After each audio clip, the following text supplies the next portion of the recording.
The call came on a Tuesday morning in October, right when I was making my second cup of coffee and thinking about absolutely nothing important. It was my brother's lawyer.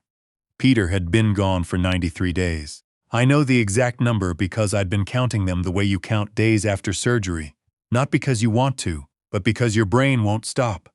"Mr. Hensley," the lawyer said, "my name is Colette Dupuis.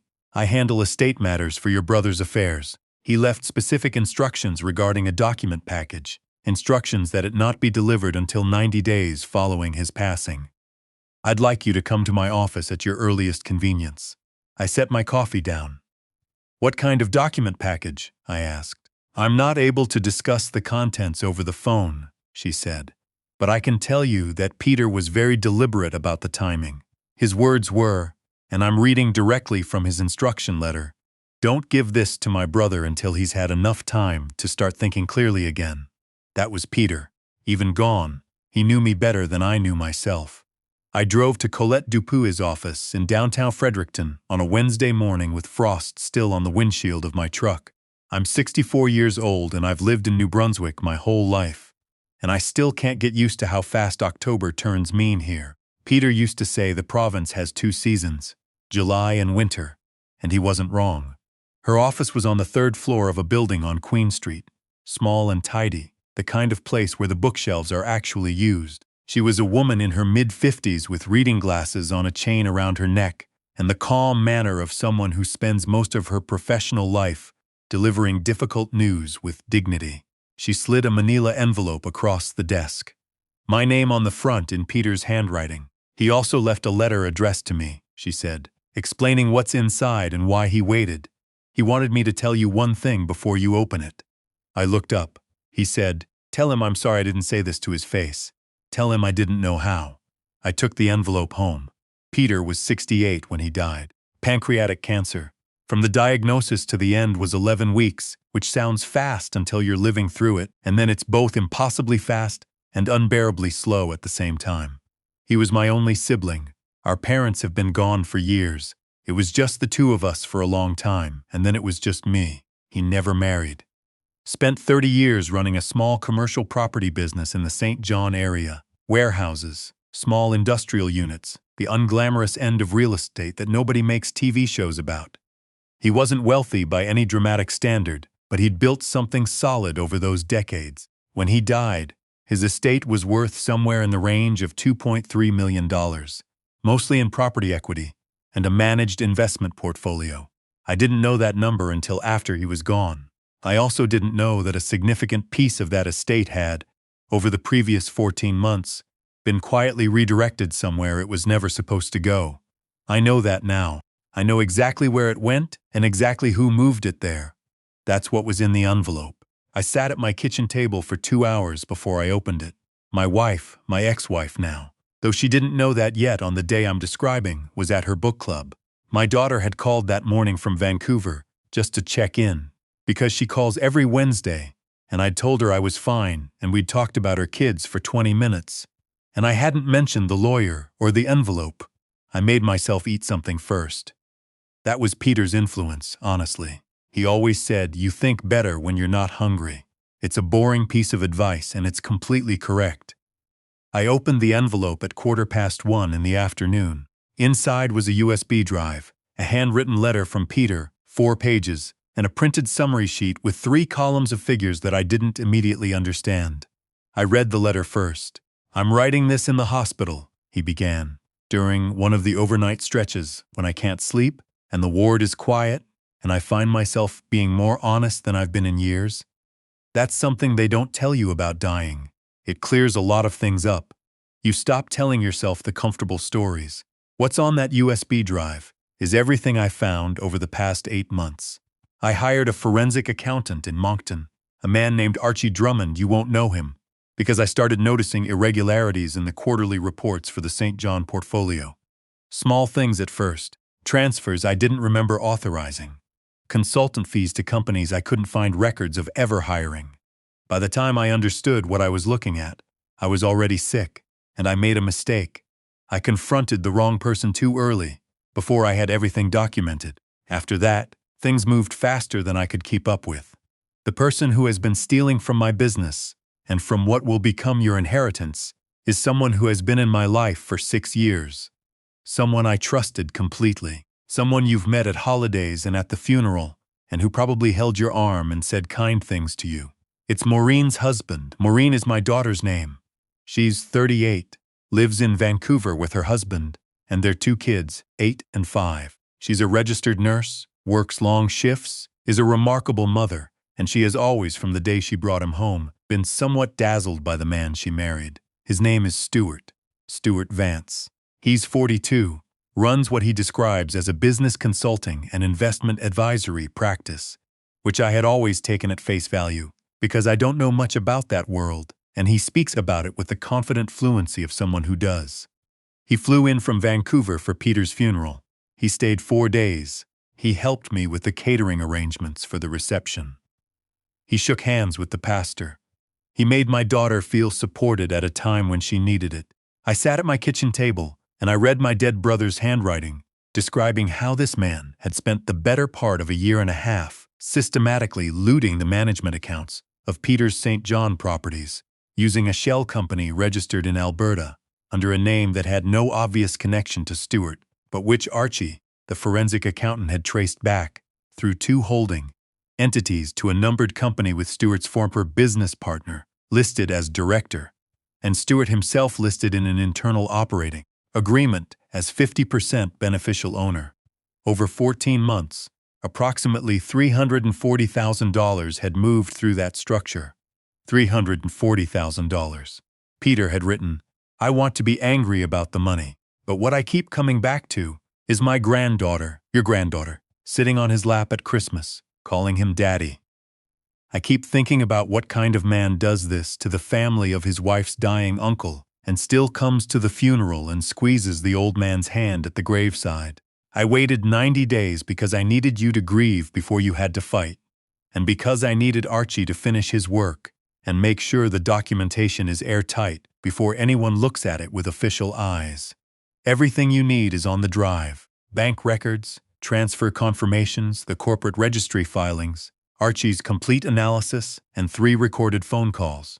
I won't tell you how those were obtained, and you can decide what to do with them, in which Stuart discusses the transfers with his partner in enough detail that there is no ambiguity about what was happening and who knew about it.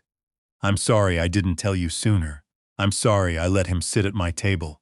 I'm sorry I didn't have more time. Go get it back." I plugged the USB into my laptop. I'm not a sophisticated man when it comes to finances. I spent 31 years as a high school history teacher and then another 6 as vice principal before I retired, and my relationship with money has always been more functional than fluent. But Archie Drummond's report was written clearly, with a narrative summary at the front and the supporting documents organized behind it, and I understood every page. The shell company was called Ridgemont Advisory Services, Inc., registered in Calgary in March of the year before Peter got sick. Its listed director was a man named Kyle Forsyth, Stuart's former business partner, with whom he had publicly had a falling out 2 years prior, a falling out that I now understood was probably engineered specifically to create plausible distance between them. The transfers were structured to stay under $10,000 each, the threshold that triggers automatic reporting requirements under Canadian anti-money laundering regulations. There were 41 transfers in total.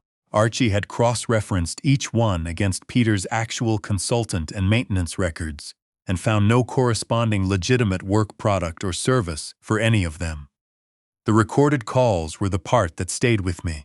In the second one, dated approximately 2 months before Peter's diagnosis became public, Stuart's voice was clear and flat and businesslike, discussing the transfers with his partner the way you might discuss rebalancing an RRSP. He used the word accelerate. He said, "The old man won't look too hard, he trusts me." He said, "By the time anyone figures it out, the money's been through enough layers that tracing it is someone else's problem." I listened to that call 4 times. Then I closed the laptop and went outside and stood on my back porch in the October cold for a long time. I thought about calling Maureen. I almost did it. I picked up the phone twice, but Peter had written, near the end of his letter, "Don't tell Maureen until you've spoken to a lawyer and ideally until there's enough official process in motion that it can't be undone. She will want to protect her marriage and her children's father, and she will do things that could compromise the case before she realizes what she's doing. She loves him. People do extraordinary things to protect the people they love, even when those people don't deserve it. You know this. He was right. I knew this. So instead of calling my daughter, I called a lawyer. Her name was Prentice Okafor. A colleague from my old school had used her in a business dispute a few years back and spoken highly of her. She specialized in civil litigation with a focus on fraud and commercial disputes. Her office was in Moncton, about an hour and 40 minutes from me, and when I called her the following morning and explained, in rough terms, what I had, she said, "Can you come tomorrow?" I drove to Moncton on a Thursday.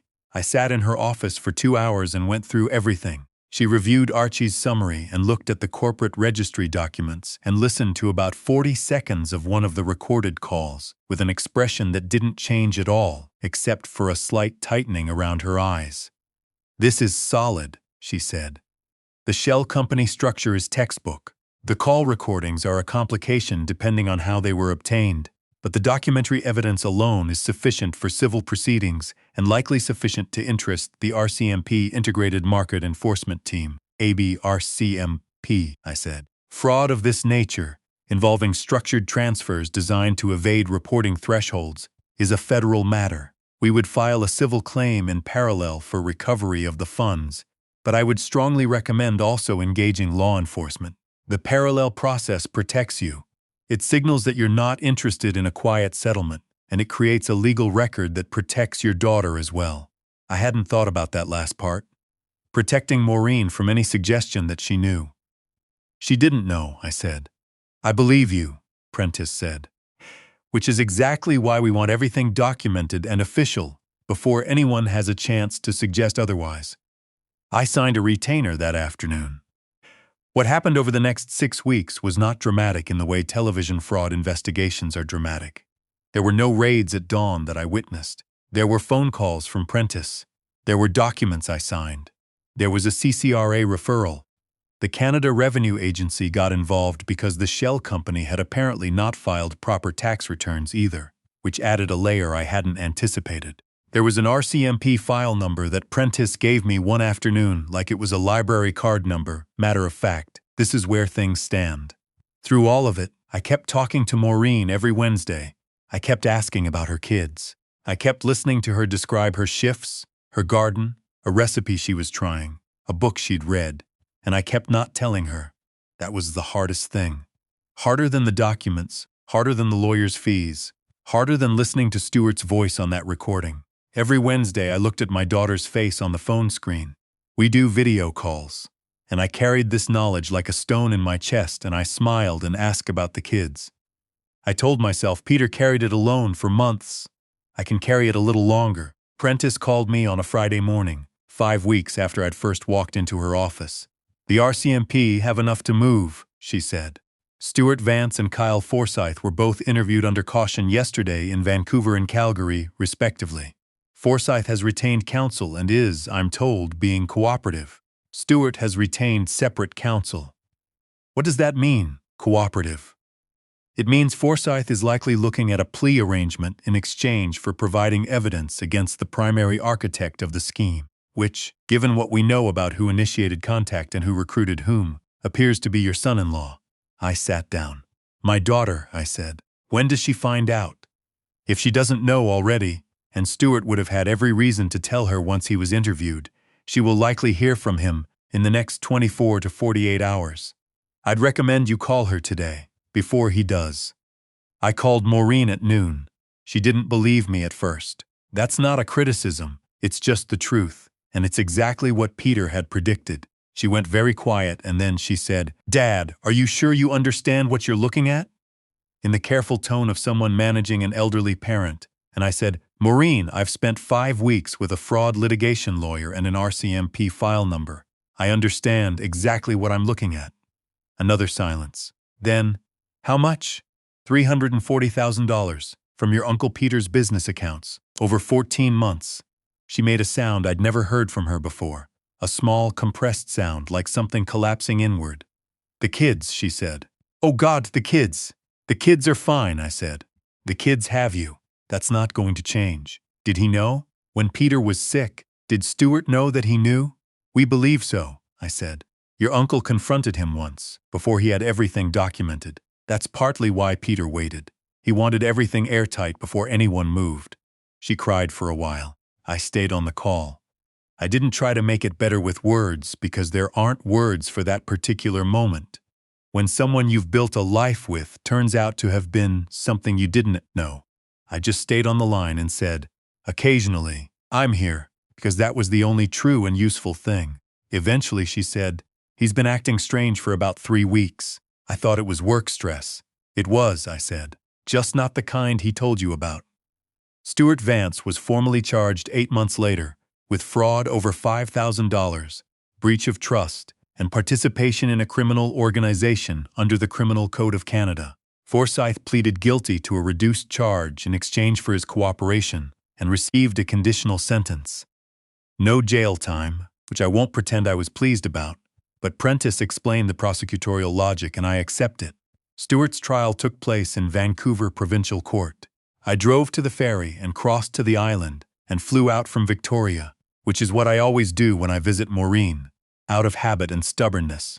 I sat in the courtroom for 3 days of testimony. On the second day, the Crown prosecutor played a portion of the recorded phone calls. Stuart sat at the defense table in a gray suit and stared at the table in front of him, and I watched him the way I used to watch students in exams, looking for the moment they understood that they hadn't prepared well enough. He was convicted on all counts. The sentencing took place 6 weeks after that. 22 months in a federal correctional facility, plus restitution. The restitution was the part Peter would have cared about most. A court order requiring repayment of the full $340,000, structured through a payment plan that Prentice negotiated in parallel with the civil proceedings. Whether Stuart can actually make those payments from prison is a complicated question. But the order exists. The legal record exists. Maureen's protection from any suggestion of involvement exists. That was what mattered. She filed for divorce 3 months after the conviction. She called me the day she signed the papers, not to tell me she was sad, though she was, but to tell me that she'd gotten a full-time position at a hospital closer to her mother's neighborhood, so she'd have more support with the kids, and that the house was going on the market, and that she was going to be okay. "I know you are," I said. "He took something from the family," she said. "Not just the money. Something else. I'm still figuring out what to call it." I thought about it. "He took the version of the story where everything was what it looked like," I said. "That's not nothing. But you don't need that version to be okay." She was quiet for a moment. "Where did that come from?" "Your Uncle Peter," I said. "He was a smart man. I visit Peter's grave when I'm in St. John, which is a few times a year now. I've started going to the property management meetings for the estate." Prentice helped me understand my role as executor, and there's something strange and grounding about walking through those warehouses and industrial units, the unglamorous end of real estate, the work Peter did quietly for 30 years. He built something honest. That matters more to me than it might have before all this. There's a bench near his grave that I like. Nothing special, just one of the municipal park benches the city put in along that stretch. I sit there sometimes for 20 minutes before I walk back to the truck. I don't talk out loud because I'm a practical man, and I was a history teacher for 30 years, and I know that the dead don't hear you. But I sit there, and I think about what it means that a man I grew up with, who I argued with and competed with, and didn't call nearly enough in the last decade of his life. I think about what it means that even dying, even in those quiet, terrible weeks in the hospital ward, his last clear concern was making sure I was okay, that I'd have enough time to grieve before I had to fight, that I'd think clearly before I had to act, that I wouldn't be alone in understanding what had happened. I have a granddaughter who is 9 now. She started skating lessons this winter. Her mother sends me videos on her phone, unsteady first loops around the rink, arms out for balance, big helmet, enormous grin. She has Maureen's smile exactly. She calls me Grandpa. She never asks about her father, not yet. Someday she will, and Maureen will handle it the way Maureen handles everything, with more steadiness than seems fair to ask of one person. I do my part. I show up every Christmas. I take the ferry to the island and fly out from Victoria, and I sit on the floor with my grandchildren, and I build things with blocks, and I read the same picture books 4 times in a row without complaint, because that is what grandparents are for. Peter never had grandchildren. He would have been good at it. He was good at most things that mattered. I just didn't always stop to tell him. I know the exact number of days since he died. It's a habit I can't shake, and I've stopped trying. Some habits are just the shape grief takes when it has nowhere else to go. He saved my family from a long distance, with a sealed envelope and a USB drive, and 4 pages of honest handwriting, and the only thing I regret is that I can't tell him how it turned out. He would have liked knowing,